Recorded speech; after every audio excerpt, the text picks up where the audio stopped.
Inversion invasion. Mastering inversion in conditional sentences with modals.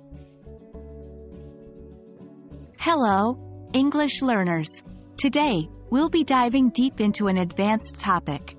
Inversion in conditional sentences with modals.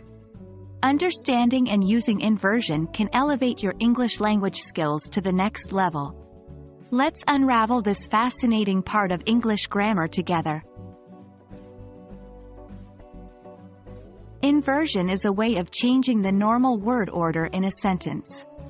In English, we typically use the subject-verb-object structure. However, in inversion, we switch the place of the subject and the auxiliary verb or modal verb. In conditional sentences, this is often used to give a sentence a more formal, dramatic, or emphatic tone.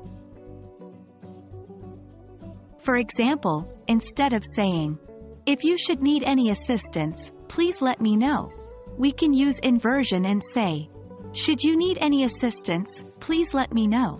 Here, the modal verb, should, comes before the subject, you.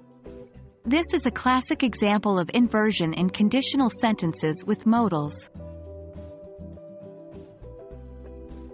There are three main scenarios when you would typically use inversion in conditional sentences. 1.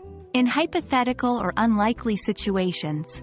Were I a millionaire, I would travel the world. 2. To express condition with negative adverbials. Under no circumstances should you share your password. 3. When the sentence starts with a conditional phrase for emphasis. On no account must this information be leaked.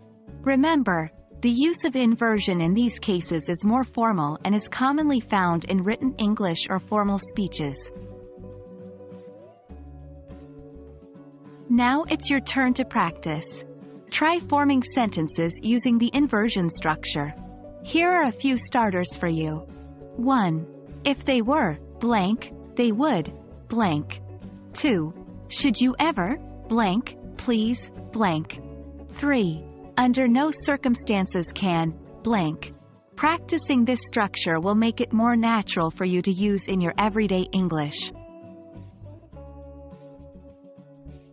And that wraps up our exploration of inversion in conditional sentences with modals. Remember, mastering advanced topics like these can truly make you stand out in your English proficiency. Keep practicing, stay curious, and continue expanding your English knowledge. As always, happy learning, and we'll see you in our next video.